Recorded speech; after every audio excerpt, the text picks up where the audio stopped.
Fueled by Deathcast. Well, if you're talking about the path to pro baseball, Yeah. I guess, I mean, obviously my time in school was a huge part of my experience and my growing up and getting better as a ball player.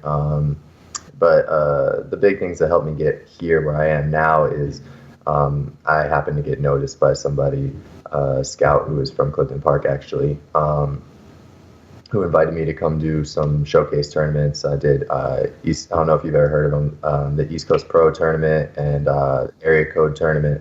So he invited me to come try out for those, and I made the team and went and performed well there, and then that's what really set it all off professionally. Wow. So can we talk a little bit about that? Because I've heard of these before, but I'm not really sure what that all entails. So you're playing baseball for school and for that, and then the scout contacts you.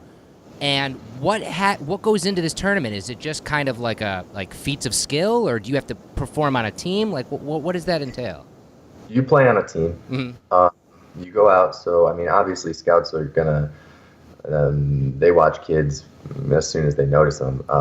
So they can judge guys off batting practice and how you feel ground balls and all that sort of thing. But what they really want to see you do is playing games. So you go to these tournaments and you do have an evaluation day, I guess. I don't know if they call it more of a showcase day or whatever, where you go out and you just take batting practice on the field and you run a 60-yard dash and make throws from the outfield so that they can see everything that you're doing. And then you go out and play games. I think we played 5 games in East Coast Pro and 4 or 5 in area codes too, and they want to see how you hit against good quality pitching and how you perform in a game and that sort of thing, your baseball instincts and what kind of teammate you are, all the kind of intangible things too that they can't see in a workout. Wow. And speaking on being the type of teammate that you are, I mean, you're coming from being on a team that you've probably been on for years, and now you're doing these events where you're stuck with a bunch of other guys who are vying for the same kind of thing, but you're all being a team. Is that like a completely different experience? It really was.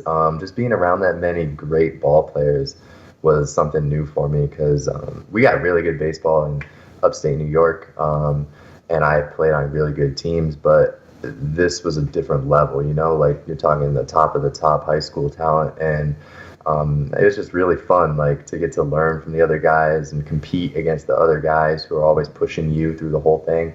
I had a great time, and luckily enough, I was able to perform well enough too to, forward everything. Yeah. Does it, in a situation like that, does it get in your head?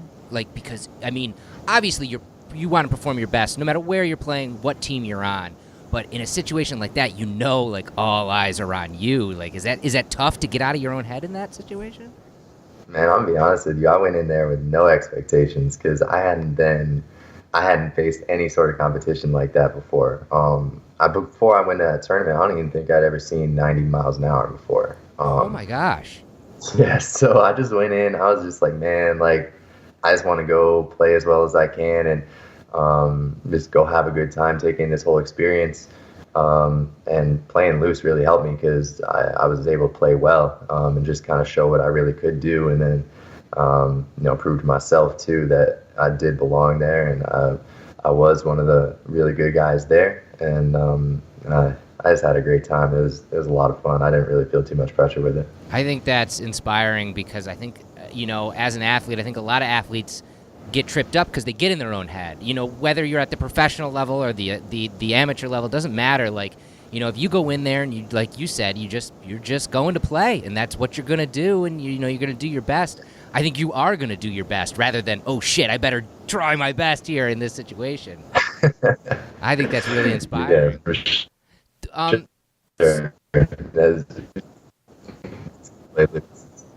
Yeah. So. Thanks.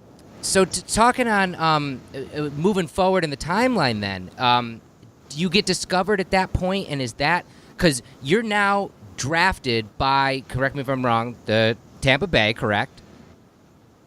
And does that come directly from that moment, or was there more steps involved before you got to that point?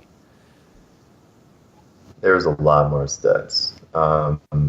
Those few tournaments, I started pretty late for guys who were going to get drafted. Not saying obviously that there weren't other guys who didn't get noticed until I did, but I wasn't on anybody's radar until those tournaments, and I played those.